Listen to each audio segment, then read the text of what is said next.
जी मुख्यमंत्र्यांची भूमिका तीच मंत्रिमंडळातली मंत्री म्हणून ही त्या ठिकाणी माझी भूमिका। त्यामध्ये एक गोष्ट आहे की ज्या महिलांवर त्याच्यामध्ये अन्याय झाला, ज्या पीडित महिला आहेत यांना न्याय देणं, यांना न्याय मिळणं हा त्याच्यातला मूळ आणि प्रामुख्याचा मुद्दा आहे। आणि त्या संदर्भामध्ये आम्ही मुख्यमंत्री महोदयांनाही विनंती केली, एक महिला म्हणूनही केली, एक लोकप्रतिनिधी म्हणूनही केली आणि महिला व बाल विकास विभागाची मंत्री म्हणूनही केली की त्या पीडित महिलांना न्याय मिळाला पाहिजे एक, आणि त्याच्यामध्ये जे कोणी दोषी असतील त्यांना कठोरातली कठोर शिक्षा ही त्या ठिकाणी झाली पाहिजे। मंत्री नरहरी झिरवाळ दिसले ना कॅबिनेटमध्ये, त्यांच्याबद्दल पण त्यांच्यावर राजीनाम्याचा दबाव आहे का? नाही, मला म्हणजे पक्षांतर्गत किंवा अशा पद्धतीनं कुठेही त्या संदर्भातली चर्चा आज आमच्या कॅबिनेटच्या पूर्व बैठकीमध्ये झाली नाही। त्या संदर्भामध्ये सुद्धा राज्याचे मुख्यमंत्री देवेंद्र फडणवीस साहेबांनी झिरवाळजींना हे त्यांनी सूचना दिलेल्या आहेत की जो काही प्रकार असेल त्या संदर्भातली त्यांनी रितसर तक्रार ही पोलिसांमध्ये करावी, त्यानुसार त्यांनी केलेली आहे। त्या संबंध व्हिडिओज त्या सगळ्या प्रकरणाची शहानिशा झाल्याच्या नंतर माननीय मुख्यमंत्री महोदय फडणवीस साहेब असतील आणि आदरणीय आमच्या नेत्या सुनेत्रा काकी असतील हे त्या संदर्भातला योग्य तो निर्णय घेतील। तडकरे साहेबांनी विलिनीकरणाच्या बाबत आधी भूमिका मांडली होती की विलिनीकरण चर्चाच नव्हती, पण काल एका ठिकाणी बोलताना म्हणते की बाबा चर्चा होती, कल्पना आहे। हे नेमकं विरोधाभास विधान नेमकं काय आहे? नाही, त्यांनी सुरुवातीपासून ही भूमिका घेतली की दादा असतानाचं विलिनीकरण आणि दादांच्या पश्चातलं विलिनीकरण हे दोन वेगवेगळ्या बाबी त्या ठिकाणी आहेत। सुरुवातीच्या कालावधीमध्ये जो काही संबंध आवाज करण्यात आला विलिनीकरण दादांची शेवटची इच्छा, त्यावेळेला खऱ्या अर्थानं दादांचा झालेला अपघात, त्या सगळ्या संबंध परिस्थितीमध्ये लगेचच विलिनीकरणाची जी चर्चा सुरू झाली त्याच्यातून एक संभ्रमाचं वातावरण हे त्यानिमित्ताने झालं। आणि जसं त्या म्हणजे आदरणीय पवार साहेबांच्या राष्ट्रवादी काँग्रेस पक्षाच्या नेत्यांमध्ये एक संघटितपणाने त्या संदर्भामध्ये चर्चा झालेली होती, तशा पद्धतीनं संघटित चर्चा ही राष्ट्रवादी काँग्रेस पक्षाच्या अजितदादांच्या पक्षामध्ये झालेली नव्हती। या संदर्भामध्ये त्यांनी त्यावेळेला ही भूमिका स्पष्ट केली आणि काल परवामध्ये झालेल्या त्यांच्या याच्यामध्ये त्यांनी सांगितलं की कुणीही आदरणीय सुनेत्रा काकींना दादांच्या पश्चात राष्ट्रीय अध्यक्ष म्हणून करा, त्यांच्या नेतृत्वामध्ये आपण सगळे एकत्रितपणाने काम करू, अशा पद्धतीची काही भूमिका त्यावेळेला आली नाही। त्यामुळे एक संभ्रमतेचं वातावरण हे दोन्ही बाजूनी तयार झालं। विकास लवांडे म्हणतात की दुटप्पी भूमिका आहे सुनील तटकरे यांची। नाही, त्यांची भूमिका त्यांनी बघावी। खरं तर मला म्हणजे एक आश्चर्यही वाटतं, एक कुतूहलही मला त्या बाबतीतलं आहे की ते एका वेगळ्या पक्षाचं प्रतिनिधित्व करतात, आम्ही एका वेगळ्या पक्षाचे कार्यकर्ते आहोत। असं असताना त्यांना रोज आमच्या पक्षामध्ये काय चाललेलं आहे ह्याच्यासाठी वेळ कुठनं मिळतो? त्यांनी त्यांच्या पक्षाची जी संघटना आहे ह्याच्याकडे जास्ती लक्ष द्यावं। आम्ही आमच्या पक्षाच्या संघटना वाढीसाठी सुनेत्रा काकींच्या आम्ही नेतृत्वाखाली काम करत आहोत। या उलट माझी त्यांनाही विनंतीपूर्वक सूचना राहील की आपण जर बघितलं तर स्थानिक स्वराज्य संस्थेच्या निवडणुका, मग त्या महानगरपालिकेच्या असो किंवा जिल्हा परिषदेच्या असो, आदरणीय आमचे नेते अजितदादा हयात असताना काही जिल्ह्यांमध्ये राष्ट्रवादी काँग्रेस पक्षाचे दोन्हीही कार्यकर्त्यांनी एकत्रितपणाने लढवलेली आहे। आज ते जिल्हा परिषद, पंचायत समितीमध्ये, महानगरपालिकेमध्ये त्या ठिकाणी काम करत आहेत। अशा वेळेला त्या कार्यकर्त्यांची दोन्ही बाजूच्या कार्यकर्त्यांची आपण फरफड का करतोय हे माझ्यासारख्या कार्यकर्त्याच्या समजण्याच्या पलीकडे आहे। कारण शेवटी त्यांनी महानगरपालिका एकत्र लढवली, आज त्यांना तिथे एकत्र काम करायचं आहे। जिल्हा परिषद काही ठिकाणच्या एकत्र लढवल्या, जिल्हा परिषदेच्या, पंचायत समितीच्या, महानगरपालिकेच्या निवडणुका या कार्यकर्त्यांच्या निवडणुका असतात आणि त्यांनी त्यावेळेला दादांनी त्याच्यामध्ये पुढाकार घेतला असेल, श्रद्धेय पवार साहेबांच्या मार्गदर्शनाखाली त्यांच्या पक्षाने पुढाकार घेतलेला असेल। अशा वेळेला ह्या सगळ्या भूमिका आणि एकमेकांवर वेगवेगळे आरोप प्रत्यारोप करून आपण त्या लोकप्रतिनिधींची जे स्थानिक पातळीवर काम करतात किंवा कार्यकर्ते यांची फरफड ही कुठल्याही पक्षाने का करावी हे माझ्यासारख्या कार्यकर्त्याच्या समजण्याच्या पलीकडचा विषय। पवार यांनी एक मोठा आरोप केला, ते म्हणतात की खरात यांनी एका मोठ्या नेत्याच्या आणि अजितदादा पवार यांच्या फोटोवर फुल्ली मारली, जे धागेदोरे ते थेट अजितदादा यांच्या अपघाताशी जोडण्याचा प्रयत्न असं वाटतं। खरं तर हा महाराष्ट्र रोगामी महाराष्ट्र म्हणून ओळखला जातो, विकसित महाराष्ट्र म्हणून ओळखला जातो। खरातांचं झालेलं प्रकरण हे अतिशय निंदनीय आहे, एकदम निंदनीय। त्याचं समर्थन किंवा त्याची बाजू किंवा काय हे कोणीही कुठल्याही बाजूनी घेण्याचं काही कारण नाही। आम्ही सगळेच मग कुठल्याही पक्षाचे असो, आज लोकप्रतिनिधी म्हणून मी असेल त्यांच्या पक्षाचे काही असतील, त्यानंतर शिवसेनेचे दोन्ही बाजूचे काही असतील, काँग्रेसचे असतील का भारतीय जनता पक्षाचे असतील, कुठलाही नेता यांनी कुठल्याही घटनेचं समर्थन हे केलं नाही. एक आहे की सगळ्याच राजकीय मंडळींना, सर्व पक्षाच्या हा एक धडा आहे की पुरोगामी महाराष्ट्रामध्ये आपण वावरत असताना एखाद्या कुठल्याही गोष्टीच्या आपण कुठल्याही बाबतीमध्ये एक सल्ला घेणं किंवा वेगवेगळ्या पद्धतीनं म्हणजे आपण त्यांच्याकडे एक बोलतो ना काय पुढचं जाणून घेण्याच्या दृष्टिकोनातून असेल किंवा काय असेल, ह्या सगळ्या बाबतीतला हा सगळ्याच राजकारण्यांना मिळालेला एक धडा आहे. पण या आपल्या माध्यमातून मला आणखीन एक सांगायचं आहे की वेगवेगळे फोटो याच्यामध्ये आले, वेगवेगळ्या नेत्यांचे फोटो आले, वेगवेगळ्या राजकीय पक्षातले ते होते. कुठल्याही राजकीय पक्षातल्या नेत्यांनी त्यांनी जे कृत्य केलं आहे त्याचं समर्थन केलं का? त्याची बाजू कोणी मांडली का? नाही.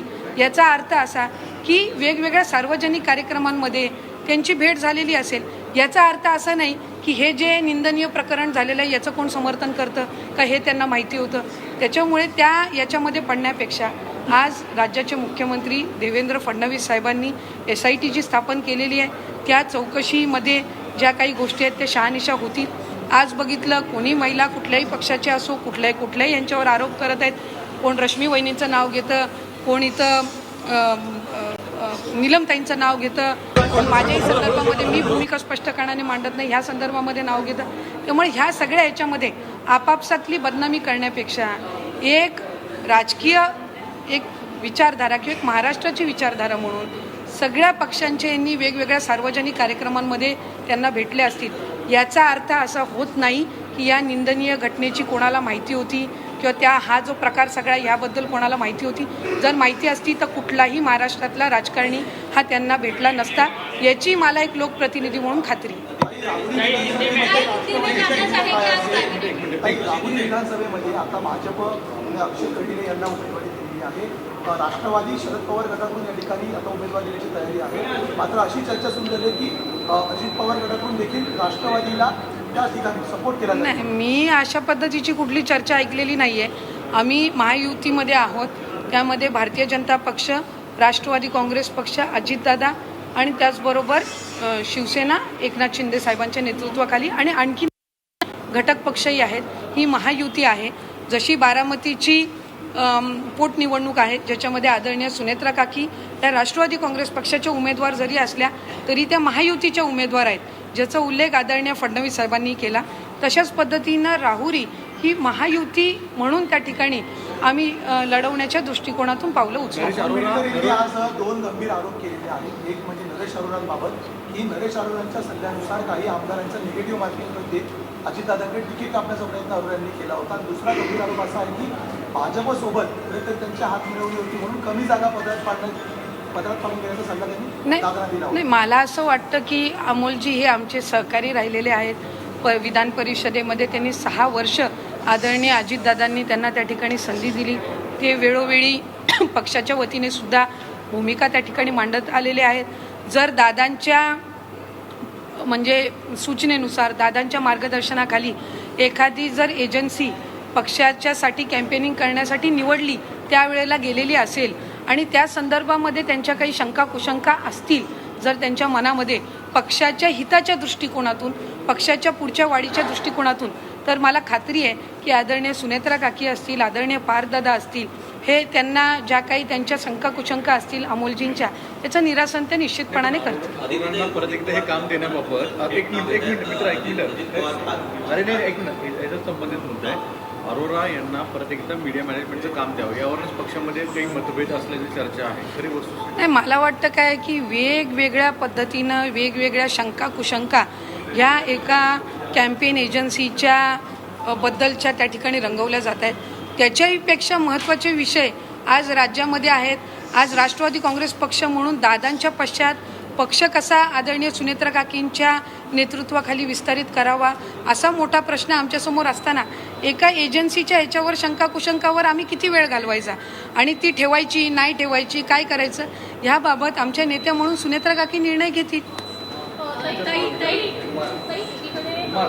चर्चा सध्या सुरू असताना मोठ्या प्रमाणात बघायला मिळते की सुरेश पवार यांच्या छत्राखाली दोन्ही राष्ट्रवादीने एकत्र यावं अशी देखील मतांतर मोठ्या प्रमाणात पक्षामध्ये बघायला मिळतात. तुम्हाला नेमकं काय वाटतं? आम्ही सगळेच जणांनी सुरुवातीपासून ही भूमिका ठेवली की आदरणीय अजितदादांच्या पश्चात आदरणीय सुनेत्रा काकींनी राज्याचे उपमुख्यमंत्री म्हणून आणि त्याचबरोबर राष्ट्रीय अध्यक्ष म्हणून त्या ठिकाणी जबाबदारी स्वीकारावी. आम्ही सगळ्यांनी मिळून त्यांना विनंती केली.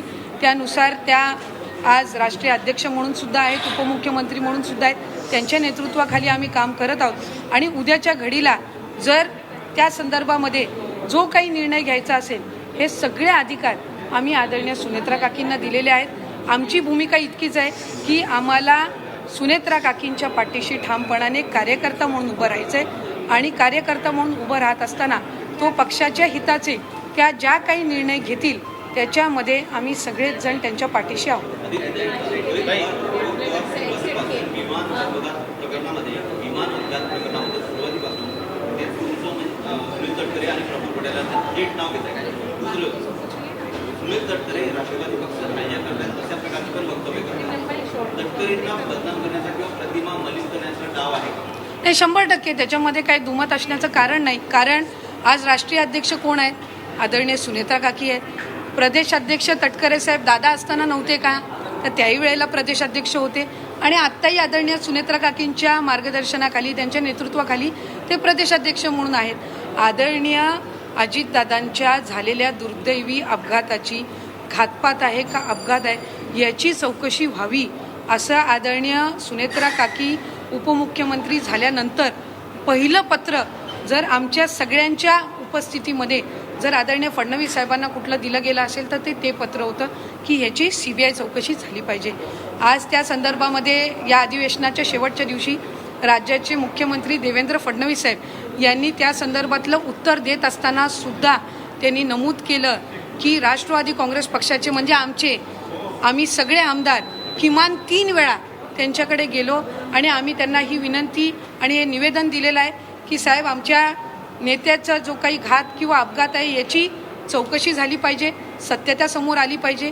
CID असेल, CBI असेल, आणखीन कुठल्या एजन्सीज ह्या सगळ्यांचा एकत्रितपणाने अहवाल हा राज्याच्या जनतेसमोर आणि आमच्या सगळ्यांसमोर आला पाहिजे ही आम्ही विनंती केली. त्याचा उल्लेख त्यांनी त्यांच्या शेवटच्या दिवशीच्या भाषणामध्ये सुद्धा केला आणि त्यात हाही उल्लेख केला की आम्ही सगळे आदरणीय देशाचे गृहमंत्री अमित शाह साहेबांकडे सुद्धा या संदर्भातली विनंती करणार आहोत. त्यावेळेला ते स्वतःसुद्धा राज्याचे मुख्यमंत्री देवेंद्र फडणवीस साहेबसुद्धा असणार आहेत आणि ते ह्या सगळ्या गोष्टींचा जो काही तपास असेल, जे काही त्यांनी सगळं संकलन त्याचं केलेलं असेल हे आम्ही तिकडे मांडणार आहोत. हे त्यांच्या उत्तरामध्ये त्यांनी सांगितलं.